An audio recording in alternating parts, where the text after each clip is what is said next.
ఆ కర్ణుడితోటి యుద్ధం చేస్తూ శిరము, లలాటంబును, గంధరమును, బాహువులు, ఉరము, దండరివ్రయ్యం గిరిపై పిడుగులు దొరగడు వరుసన ధృతదీప్త శాత భల్లములేశాను.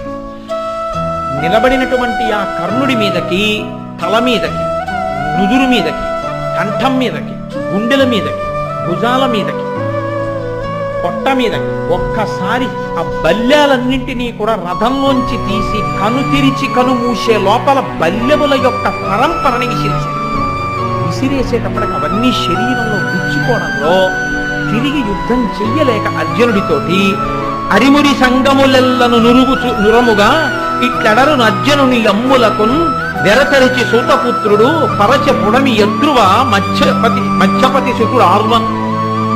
ఒక్కసారి ఆ యుద్ధ భూమిలోంచి విన్నిచ్చి ఇంకా అర్జునుడి ముందు నిలబడితే చంపేస్తాడు.